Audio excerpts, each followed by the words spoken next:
Well, hello there, my gorgeous design divas on Facebook, and hello to you, my gorgeous design divas on Instagram. It's so good to be here with you.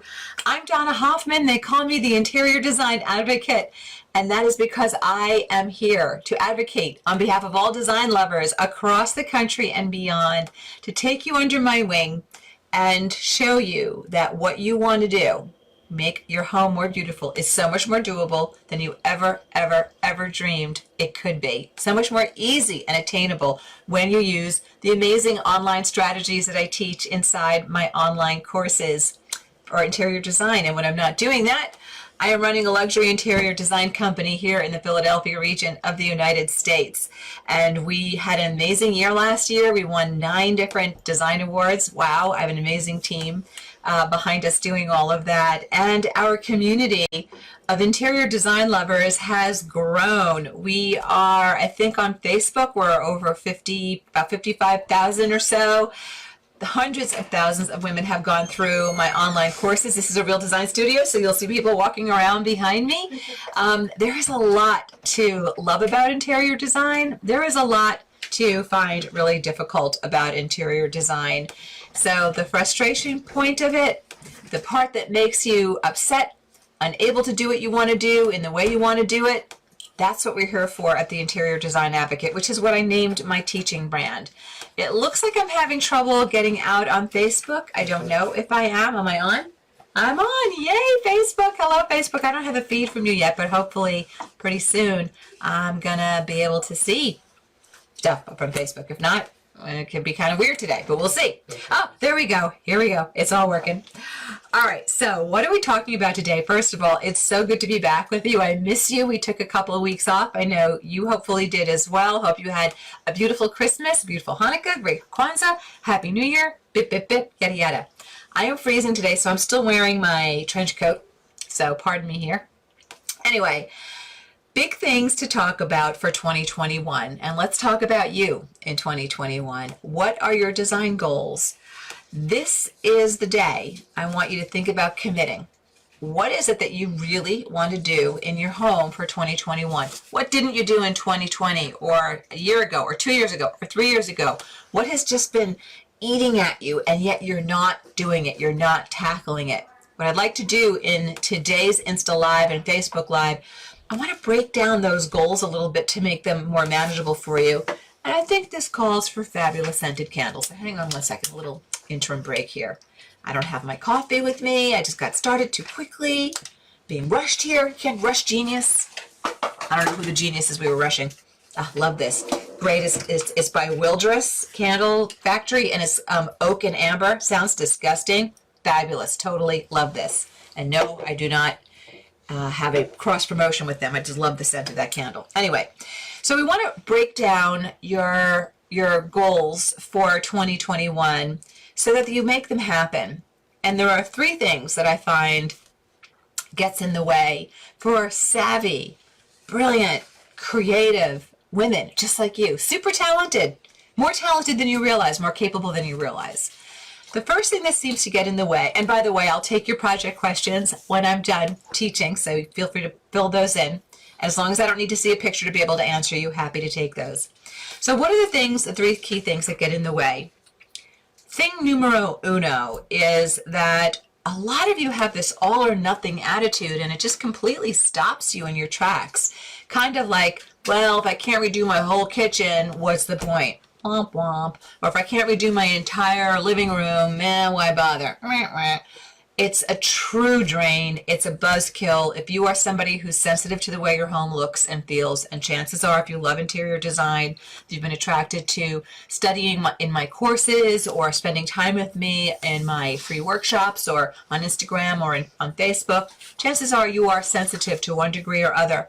And that means that the way your environment is set up absolutely affects you. So to take this all or nothing attitude and then never get anywhere, it's just, there's no upside. It's not going to move you. And it's impossible to, not impossible, it's very difficult to create from a space of depletion, exhaustion, feeling crummy about yourself and about your situation. So what I want to suggest to you is that rather than doing this kind of, all or nothing kind of mentality, or rather having feeling like you have to do it all, I would like you to, in this calendar year, break your design goal into one room, one room, maximum two, but start with one. Rather than spitting a little bit of energy and resources, time, money, and brain power into a gajillion different areas and getting nothing done, one area, one room. And when you start to see the needle moving in progress, in spaces starting to change, it ignites you and more will happen for you, I promise. As a professional designer, I don't design an entire home at once. I start with several rooms, and the way I start several rooms is I start with one room, right? I have to back it down into one, and then once I start that one room, then I start on one process path, but we'll get to that in a second. So the first area that causes overwhelm for the brilliant women that I have met through the years doing my teaching is this idea that you have to do it all, and if you can't do it all, why bother? Which brings me to thing number 2, which is this all or nothing mentality. If I can't do it all, then, it's not going to be good. Wrong, wrong, wrong, wrong, wrong. I had an amazing design mentor who's now retired, but she taught me that in design, one new element is so powerful. So this all or nothing mentality, it's a bunch of crap. It's a waste of time. Don't do that to yourself. If you know what your bandwidth is, if you know what your budget bandwidth is, be realistic in what you can do, and it's okay to just replace all of the lighting and accessories in your lamps and accessories in your bedroom. If that is what you're up to doing right now, do it. You will be amazed at how the needle starts to move in the way a space looks and feels. All or nothing is garbage. It's not real. It doesn't mean anything. I'm looking at my own kitchen, and hopefully I'll share pictures of this as I get started. It's my goal for 2021. I want to facelift my kitchen, but I don't want to touch my cabinets, my counters, or my backsplash. Would I like to touch my cabinet color, my counters, and backsplash? Sure, I would, but not important enough to me to go through the tumult of it energetically or the financial cost. But replacing some lighting and updating some furniture and window treatments, yeah, I can see doing that. And I know that will really move the needle, as opposed to, if I can't do it all, why bother? And then the last thing that's going to really make an impact for you in 2021 to make these design dreams of yours actual manifested reality is getting honest with yourself and knowing that it's okay to not know how to do something. And that doesn't mean you're a goofball. It doesn't mean you're lacking talent. No, it means you are lacking know-how. You are lacking strategy. There is no it gene in design. There isn't. Yes, you can have more of an affinity for a task or versus less, sure. But within the spectrum of human brain power, I am telling you that when you apply design strategy, wise strategy, knowing what to do, when to do it, and how to do it, controlling what creative move you do and when and why, controlling how you move through a project, what you design when, where do you start, what's the middle, what's the end point, knowing that path, whether you want to do a room from scratch, whether you want to do a room partially, whether you want to just facelift using accessories, whether you just want to pick out new window treatments, knowing what to do, when to do it, how to do it, why you're doing it, that's what turns frustrated design lovers into, holy crap, I did this. Oh my gosh, this room looks amazing. My hubs loves it. My kids love it. I love it. I'm doing room after room in my home because I'm using strategy. That feeling that my students tell me about, that I watch women bloom with, there's nothing like it. And that is why I am inviting you into any one of my online courses this year. Thanks to COVID, we are keeping a 20% off coupon valid. Go to my website, theinteriordesignadvocate.com. Go to the Learn Interior Design tab. Take a look at the courses. See what's waiting there for you. There is gold in those hills just waiting for you. And my courses are easy to take in. The steps are simple. And women come to me saying, I was a mess when I first met you, and now I am doing amazing things in my home I didn't believe possible. On any budget, in any design style, I teach across all styles, all budgets. So go to theinteriordesignadvocate.com, go to the tab that says Learn With Me. And if you like what you see there, head over to the blog page. There's a 20% off coupon code that you can use there as well. So your 2021 design goals, I want you to commit. Write down, if you've got pen and paper, write down what you're going to be working on this year, and then you can check back with me as we move through this year of Instagram Lives and Facebook Lives so you can report what you committed to and how you're doing. So we know now, no overwhelm, all or nothing, doesn't matter. Do it all or don't do anything, that's a lie also. And don't get down on yourself if you feel like you don't have the information that you need. That information is waiting for you. I've got a gift of these great courses waiting for you. So unwrap that and see amazing things happen for yourself. So I'm happy to take your questions. Let's do this, okay? Here's a question coming in from Instagram. Marzi is saying, how can you modernize a conventionally styled home? Marzi, I'd love to recommend that you lean into the power of paint and the power of accessories. Accessories are the mood maker, the jewelry maker, the vibe creator in a room. They are the lowest hanging fruit and the lowest cost fruit as well. I have an entire course on it, actually, if you're interested. This is not a cheap plug. I already did the cheap plug. It's called Design CPR, Creating Perfect Rooms with Accessories. And in Design CPR, Creating Perfect Rooms with Accessories, I break down how to quickly facelift rooms by leaning into accessorization, what you already own, adding some new, changing up a furniture layout. Why? In an accessory course do you teach about furniture layout? Because, lovelies, you don't accessorize a room. You accessorize the furniture layout, and if you screw up your furniture layout, no amount of accessorization is going to modernize it or beautify it. And there's also a quick fix on paint in there as well, paint color. So that's what I would do to modernize. I would look at that low-hanging fruit first. And if you feel like there's one piece or two key piece purchases that you need to do in a room, you can look to do those as well, whether it's doing a sofa that has clean modern lines, simplifying window treatments so that they're modern and not overly ornate. So hopefully hopefully that helps you, Marzi, and if you have a more specific follow-up, feel free to send that my way.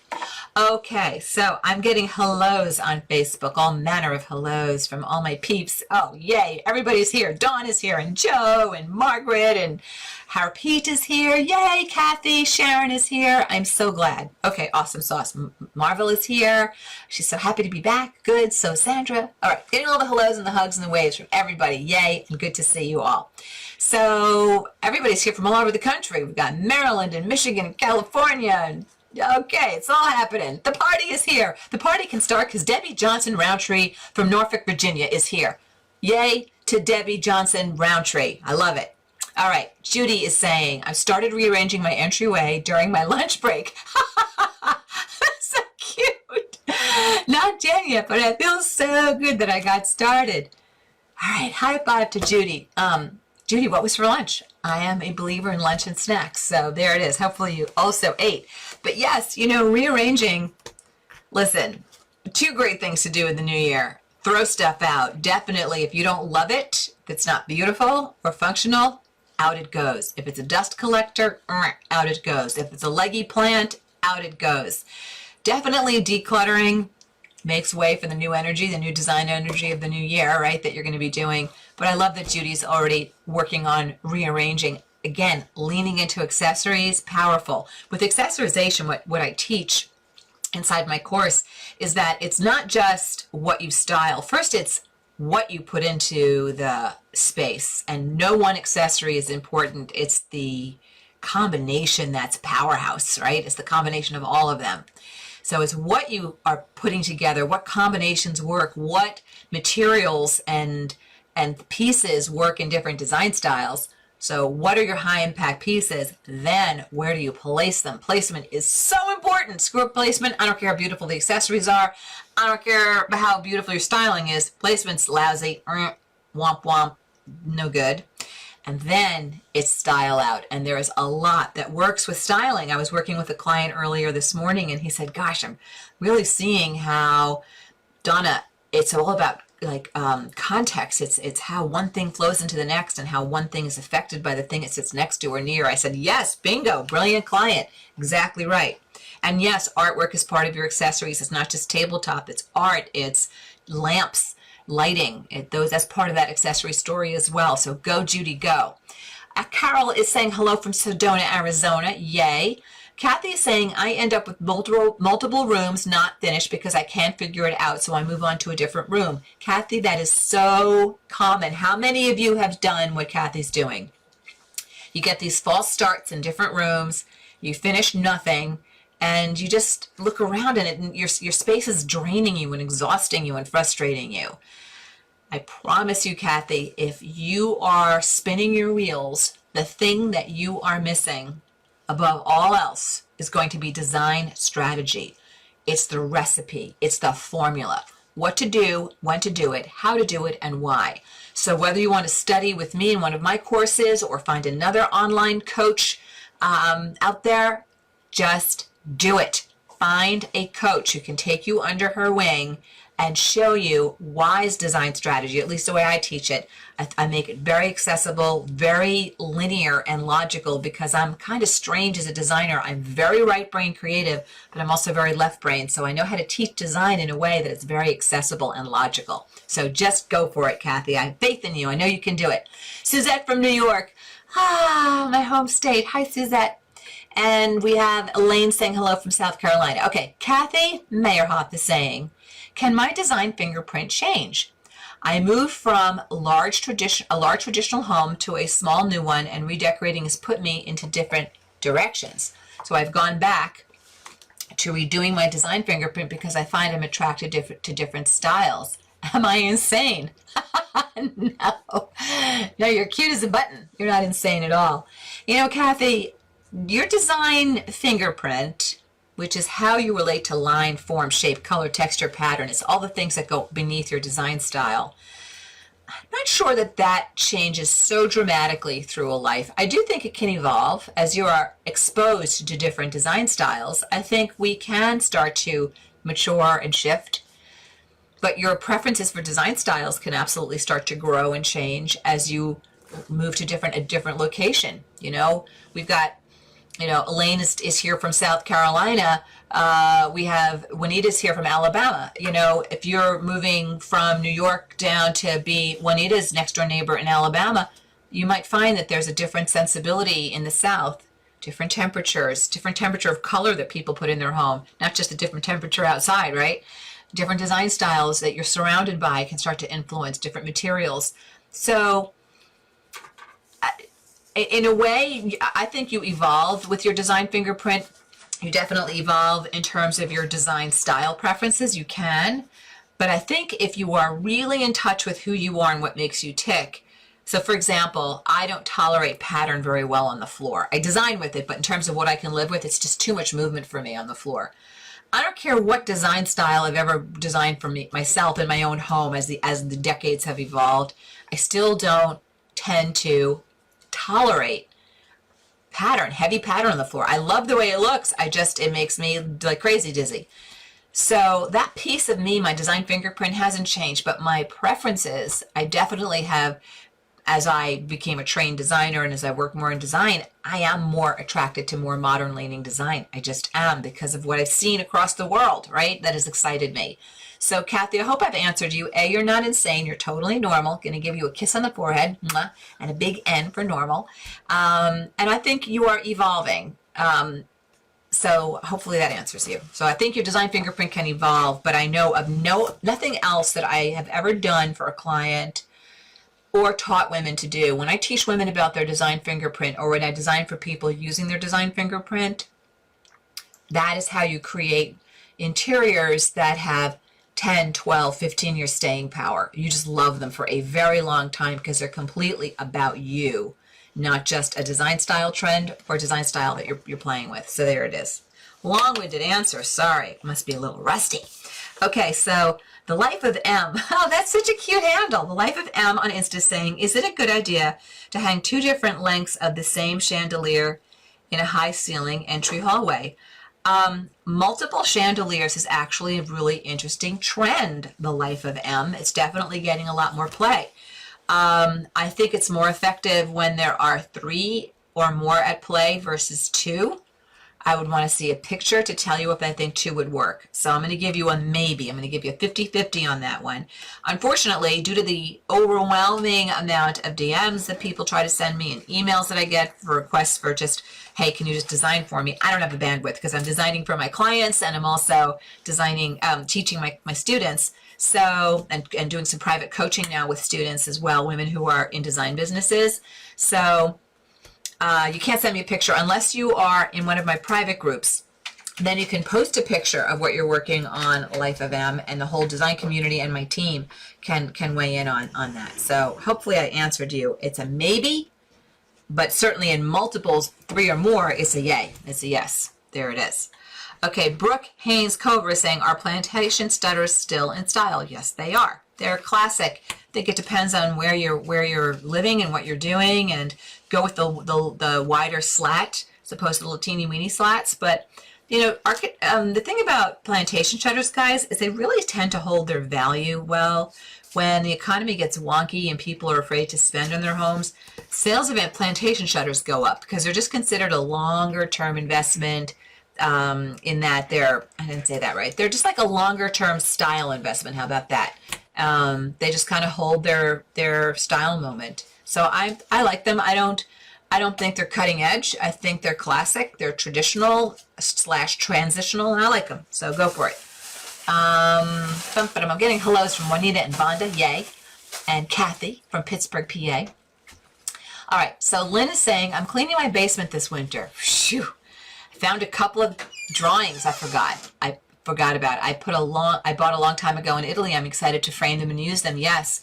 Let me tell you, Lynn, whether you are reframing things that you just forgot you had, or reframing something that you've been staring at every single day in your living room and you think, I really need to update this room. Look to your artwork. Can you reframe something to make it more important? I was in an art gallery with a client earlier today, and she saw something that she really liked, and I liked it too, but hated the framing, which is no big deal. You tell the gallery, I don't want the frame, pop it out. But framing has a massive impact on the vibe and the feeling of a piece of art. So yes, you can definitely reinvent things. Do it. And I love the fact that you're cleaning out your basement, Lynn. Throw stuff out. Throw it out. I'm a big thrower-outer. Steve gets nervous when I start throwing a ton of stuff out. He knows I'm getting ready for new things to happen. So, okay, here we go. What else? Jill Collins is saying, I'm like Kathy. Too many different styles of furniture, lighting, etc. How do you blend the old with the new? I'm going to be doing a Facebook Live about the torture of the furniture you already own in a couple of months. We've got a great year planned for you. I mean, we're going to be doing things like what? We're going to be talking about rugs and flooring and window treatments and using Pinterest the right way and just all kinds of good stuff. But so how do you blend all these different styles? All right. I'm always going to tell you what I think. I'm not going to tell you what I think you want to hear because I love you that much. Sometimes you got to be willing to say, you know what? I got to get rid of this XYZ thing, whatever it is. It doesn't work anymore. It's too, I'm making this up, it's too ornate. It's very country French, or it's super dated, or I never liked it anyway, but I inherited it for free, or I don't know what, but everything doesn't work with everything, and eclectic is not easy to do. Eclectic takes a little finessing and a little talent, right? Or a little understanding of design style and line and form. That's really what it requires, line and form. So what I would say to you, Joe and Kathy, and anybody else struggling with, I've got all these disparate design styles going, I would take a hard inventory, get out a pad and paper and start writing, walk through a room. What do you love in that room? What do you hate in that room? And what just isn't working anymore? Can you find a new home for it? Can you paint it to simplify it or reinvent it? Or can you reupholster it to make it make more sense? Sometimes putting an uber modern fabric on, a bergère chair, a very traditional silhouette, can make really exciting things happen, right? So it's about, bye Jasmine, thank you. Bye. Have a good one. Thanks. Team's packing up. So be willing to re-envision things, but be willing to get rid of things. And I know that's not the answer you want, but the idea that you can just keep accumulating furniture through your lifetime and just making everything work with everything, it's like assuming you can just keep shopping in your closet and cramming more and more and more in there and that everything's going to look great with everything. Doesn't work. Just doesn't work. And design styles do hit trend points. And at one point in the trend, things get really overdone in a particular style, or very saturated in a particular style. And sometimes those are the things you think, oh, I got to get rid of that. It's just like over the top in a particular genre. So hopefully that helps you. If you have a more specific question, follow up, Joe, by all means, pop it in. Getting a lot of me too's on that one. Okay. Alice is saying, I already started spring cleaning, one room at a time. Alice, I'm digging it. You're my sister from another mother. Beth from Arizona is saying she's not far from Sedona. Okay, that's good. Okay. We have all kinds of little side conversations going. That's good. Like that you guys are loving each other. Suzette is saying short walls are sometimes a challenge. How do you address that in your design? I don't know what you mean by a short wall. You mean narrow, not a lot going on in there? I'd like to know what you mean, but let me tell you that I don't believe every wall needs a thing on it. There is something called negative space, my lovelies. And I know that sounds like such a downer, like, oh, it's negative. It's empty space. It's a rest.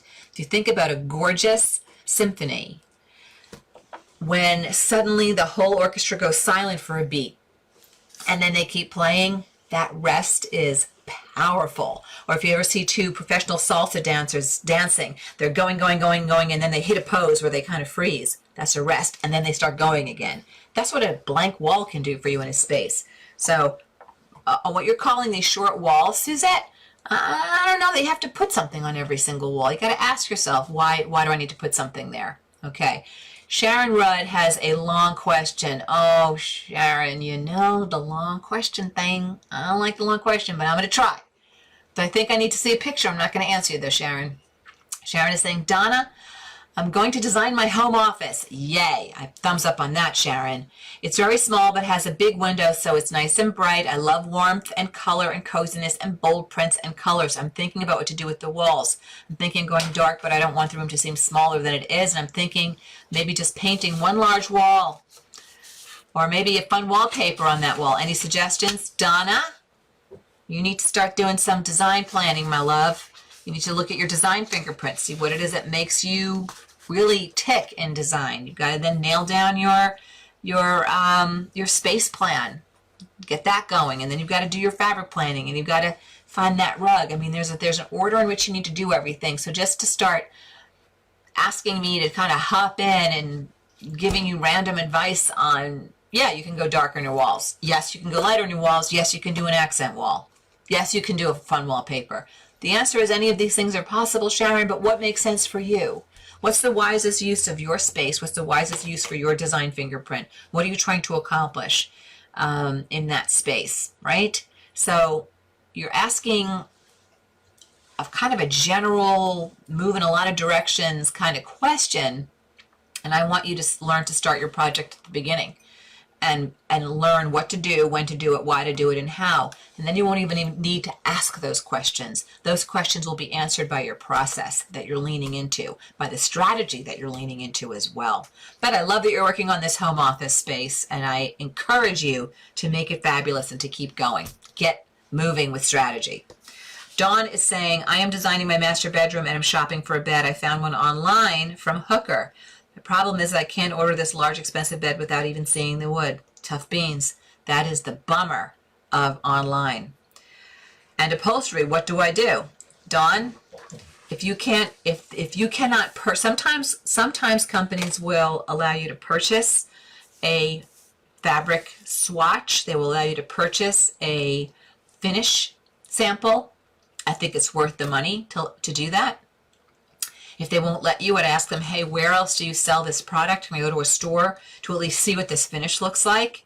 That's the best you can do. I will tell you, as a professional designer, I don't like shopping without seeing finished samples. I don't need to see the furniture in person because I know my brands that I work with so well, but I'm constantly requesting finished samples and fabric samples. Who can see it well on a monitor?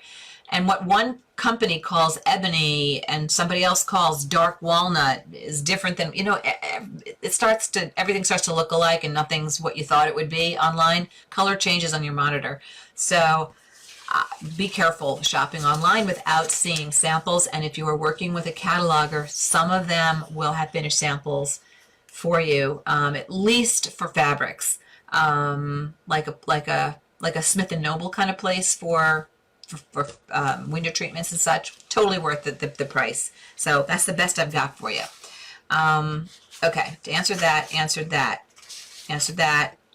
Okay, Jennifer Cannergates is saying, do you think the new brushed gold hardware will become classic or turn to a fad?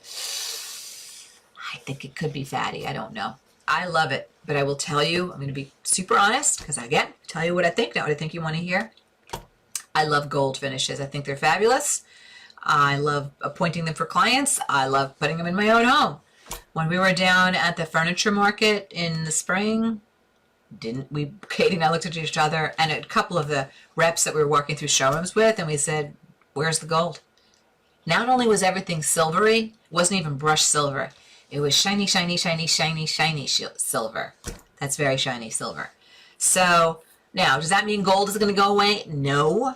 It just means that the design industry and the furniture designers are pushing to say what's new, what's different, what's exciting. So that's what they're doing. So I think gold hardware may become something that in 5 or 6 years you're going to look at and go, But I think it's beautiful. And replacing your hardware in 7 years, I don't think that's a big deal. I really don't. Replacing your backsplash and your countertops, that's a bigger deal. Ripping out all your cabinets, that's a bigger deal. But $800, $700 in a kitchen for your hardware, maybe $1,000, maybe $1,200 if it's a huge kitchen. I'm not saying that's not a lot of money, guys. I'm not being cavalier here, but it's not like what you could spend on other elements that you might say, So I think you can get a little trendy with your hardware. That's the place to get trendy because replacing it isn't going to be the budget killer of all budget killers. Just my thinking. There it is. For example, I'm looking at redoing also something else I want to do in 2021.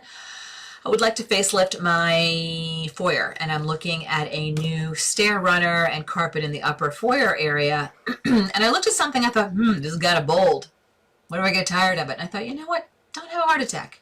If you get tired of it, several years, 10 years or less, 7 years, you'll say, you know what? I should have been gone here. I'm going to do something else. Sometimes you have to indulge that little passion to step out and do something a little bold. Not everywhere in your home if you're concerned about budget, but maybe in one place, 2 places, you just step up a little bit. I call those the wild card moves. And often when you do them, you're so happy you did. So go for the gold. I like it. Do it. Margaret Page is saying, can you please define design strategy? Yes. So if I showed you pictures of pretty cakes, that would be inspo. Look at these beautiful layer cakes, these wedding cakes, these, I don't know, nut whatever cakes, these shaped cakes. That's inspo, pictures of. But how do you make the cake? The recipe, step 1, step 2, step 3, step 4, what to do, when to do it, how to do it, why to do it. That's the strategy. It's the how-to.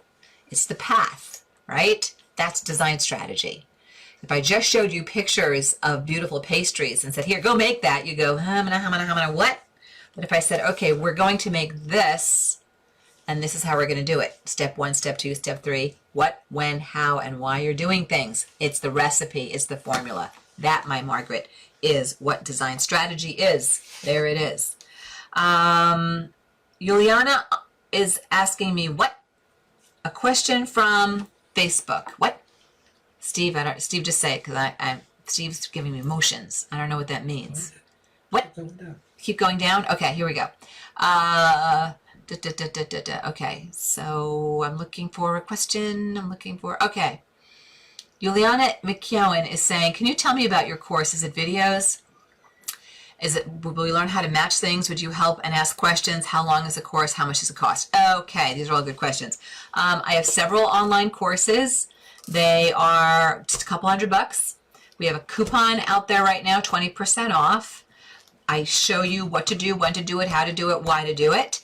There is a great Facebook page attached to, private page attached to each course. One course is Design CPR, Creating Perfect Rooms with Accessories, about how to lean into accessories to totally reinvent a space, using what you own, purchasing some new, or doing all new, your choice. My other course, which women absolutely love, is also phenomenal. It's called Decorating Genius System, 7 Simple Steps to Great Rooms.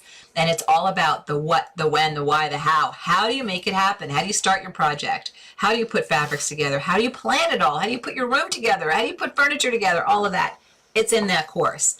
And every course has a private Facebook group. Now, am I going to design for you?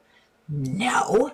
I'm your coach. I'm there in my courses videos to teach you how to design. If I then got out there and designed for you, you'd be dependent on me. You wouldn't, learn how to do it yourself. That's number one. Number two, I only have so much bandwidth. So I have a private clientele where I am designing residences and rooms for people. And that's a very high touch luxury service. And it comes at a fairly high cost. We think it's a wonderful value. We think we're the best value out there for the invested dollar in private design services, but hiring a designer is never the lowest cost way to go. Never, never, never, never. And guys, I'll be honest with you, design's my livelihood. So no, I'm not designing for you in my courses. I'm teaching you how to design. And in the private Facebook groups, you've got a wonderful community of design lovers. All the students in my courses are in there chiming in, and designers on my team are also chiming in. And I do try to get into those Facebook groups and look around and see where I can move the needle for people. I will be very frank with you, though. It's not one-on-one time with me, not at all. And when I see a student say, Donna Hoffman, can you please tell me what to do next? I do this. I'm not going to design for you, because if I design for you, you won't build the muscle, and then what's the point? The point is for you to become like the thousands of women who've gone through my courses and said, oh my gosh, I see it now. And once you see it, you can't unsee it. I get it now. And once you get it, you can't unget it. I can make beautiful things happen in my home now. And I do have a lot of students that say, you know what, I love this so much. I'm going to start doing that. I want to do this professionally. I want to go get some professional training. So that's the long and short of my courses. And I also have a course called Window Boss, how to plan and select your perfect window treatments. Right now we're keeping that open, but we might start shutting that down and just opening it up certain times of year. There it is. So hopefully that helps you. I hope I answered you well there. I think I have 2 more questions. I'm getting over time here. Sorry. Okay, so Debbie is saying, I'm struggling with my open floor design, downsized and small. So great room opens to the dining room table, to center island and kitchen. Is one of your courses, oh dear me, sorry about that. Is one of your courses good for the blend on accessories from one space to another? Yeah, I would do Design CPR, Creating Perfect Rooms with Accessories. Fabulous course, fabulous. And I'm going to tell you right now, guys, designing an open concept, it's not that much different than designing in non-contiguous spaces. Don't overcomplicate it. But definitely, Debbie, I think that would be a powerful course for you. I think you'd get a lot out of it. I think that'd be good for you. Okay, Mona is saying, I can't decide on a backsplash in my kitchen to look good with my granite counters and island. All right, Mona, I want you to start pulling pictures of things that you love and look at the backsplashes. And I want you to answer the question, what am I attracted to in backsplashes? What kind of shapes? What kind of colors? What am I loving? Okay? With that in hand, I want you to write it down. I want you to analyze yourself like you're your own design psychologist, right? Once you have that written out, just observations about yourself, then I want you to go to a tile store with pictures of your cabinet and your counters and your floor. And then I want you to start to pull things out based upon what you see you're attracted to, what you've learned about yourself, and then what is working with what you already have in your home. And if you need a little help, you can take a course like one of mine, or you can hire a designer. It's another way to do it. You know, there's no crime in saying, look, I don't want to learn how to do this myself. I don't want to do it myself. And I'm willing to pay somebody $150 an hour, $190 an hour, $250 an hour, $125 an hour to have somebody do it for me. No crime, right? I don't want you to feel like you're admitting defeat if you decide, hey, I just don't want to do it myself. So that's the other option that you can do, Mona. All right, but good luck and let us know how you do with it. Okay, so I think I'm getting second questions from people. Let me see who hasn't asked a question. Randolph Reed. Hey, we have a Design Divo in the house. Yeah, love when the guys join us. Randolph. All right. Are accent walls one wall of a different color going out? Not at all. Here's the thing. May I call you Randy? Here's the thing with accent walls, Randolph or Randy. Make sure you know why you are accenting that wall. I have seen people put an accent wall color in the oddest of places. When you do an accent wall, you are stopping the eye someplace. There's got to be a reason for it. So it shouldn't be this secondary wall or some wall that shouldn't really be taking precedence in a room, right? So be careful in choosing that accent wall. And importantly, I wouldn't do an accent wall in every room of your home. Now, how can you do accent walls? You can do it in a million different ways. It can be an accent paint color. It can be an accent wallpaper. It can be a tile. It can be a wood tile. There's so many. It can be done at all millwork. You can just do one millwork wall, right, of recessed paneling and paint it a color, etc. So there are a lot of ways to do an accent wall. So hopefully, Design Divo in the midst, the guy, yay, design lover. Hopefully that helps you, Randolph. There it is. If you have a follow-up, there it is. I don't have time for follow-up. Steve's telling me we have 2 more questions, and I already ignored him when he said that 10 minutes ago. This is really the last 2 questions. Here we go. Dina Kraus, I'm going to do a tricorn black interior door. Yay! You know I love tricorn black. You know that, Dina. All right, I like that. What type of finish do you recommend for the paint? Oh, tricorn black doors. You do those in a semi-gloss. So good. So good. We just did those in our design studio. They're not just so good. They're so damn good. I'm sorry I had to swear on that one because it's that good. So good. Dina, go for it. Excited. Can't wait to see that. Tricorn black is a beautiful black paint color. It has a lot of blue in it. It's a bright black paint. It's so good. I love it. Alrighty, there you go. So you girls are having side conversation. There it is. Okay, last question here. It is Melanie Harner saying, I have my kitchen eating area redo. All done. Yay. At least I thought. I really wanted to add a rug under my round glass table. With your experience, what rug material do you think best in a kitchen, specifically under a kitchen table? Great, great question. If budget will allow, I think wool is always smart around food because wool has natural lanolin in it as a fiber, so it tends to be a more stain resistant, stain repellent type of fiber. So definitely I would do a wool over a nylon if you can. If you can't, you do what budget allows. I would avoid something with a very velvety fluff to it, you know, something. I think flat weaves are really good to do. A low pile rug are really, and those are good to do. I think, you know, in certain beachy contexts, I know people do kind of sizely kind of rugs under dining tables. I think those are tough to clean, honestly. So I think a woven in a wool, if possible, always good to do.